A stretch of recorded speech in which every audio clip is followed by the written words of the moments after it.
In life, a moment eventually arrives. A moment when the most powerful word you can speak, consisting of just 2 letters, is no. It may sound strange at first, doesn't it? Then why do we say that this tiny word, no, holds so much power? Let's explore this together in depth. For decades, you've been saying yes to your children, your partner, your job, and your community. Even when you were tired, even when you didn't want to, even when it cost you your peace, you still said yes. But now in this chapter of your life, what if I told you that you could reclaim everything you've lost simply by saying no? What would your answer be? Let's talk deeply about this beautiful thought today. This video could introduce you to a new way of living. So watch till the very end. Let's begin. Have you ever thought about why so many elders are not just physically tired, but emotionally exhausted too? Why are some of us, even at 65, 70, or 80, still feeling guilty for simply asking for time for ourselves?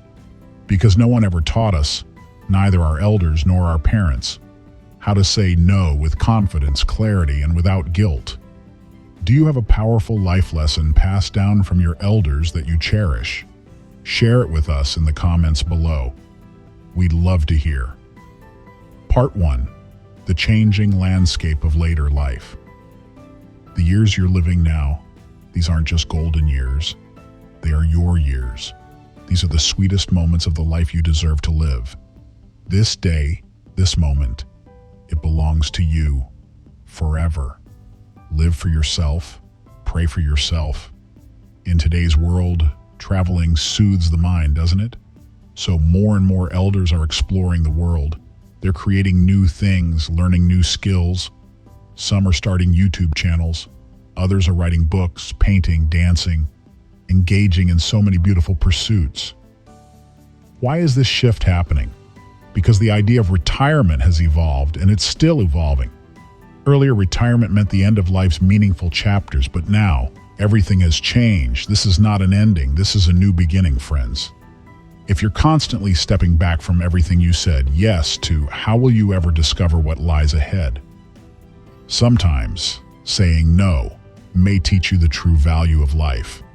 We often think we know everything, even about things we actually don't. Let's talk about that now. Part 2. The cost of saying yes. Saying yes might sound nice. It might make you appear as someone who knows it all. But when you say yes out of pressure, habit, or guilt, that yes becomes poisonous. It consumes your life. It drains your energy. It leaves no space for the things you truly want to do. If you're always saying yes because you believe you know it all, then what's left for you to learn? From the moment we're born until our last breath, there is always something to learn, be it from someone older or even from someone younger. Acknowledging that we don't know something is the first step to learning. Pretending to know it all only leads to frustration. Excessive commitments lead to dissatisfaction. And dissatisfaction is the silent killer of happiness. Remember that, it's powerful. You've spent your whole life giving. In your younger years, you gave without hesitation, even when people demanded too much. You found joy in giving. You believed, I have enough time and energy, I can always earn more. That belief made giving easier then, right? But now the time has come to give back to yourself. Part 3. How to say no with confidence. In your younger days, you may have hesitated to say, I can't do that. I can't give that. What will people think of me? But now, you don't owe long explanations. A simple, kind, no, I can't do that right now is enough, and that's the end of it. At this stage in life, who can truly pressure you? And even if someone does, remember, one day they too will reach this stage of life. Set clear boundaries. Speak from a place of self-respect. If what you're doing feels right to you, that's enough. You don't need to explain it to the world, and never apologize for choosing yourself. Only ask forgiveness from those who truly deserve it.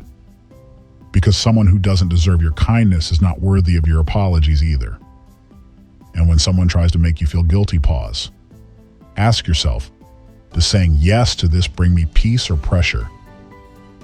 If it brings peace, go ahead. If it brings stress, say no. Because this is your life. Don't live it for others. Live it for you. You have earned the right to choose.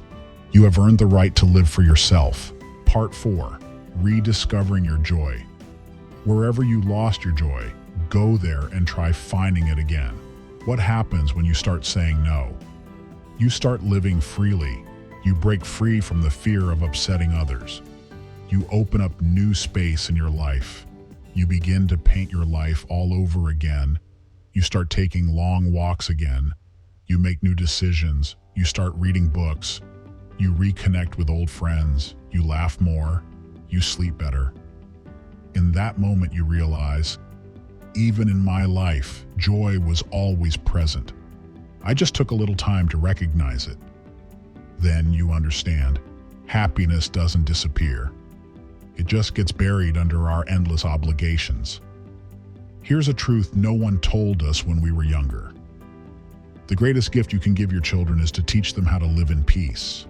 Even when life exhausts you, even when life keeps giving you bitter experiences, let your ultimate goal be peace.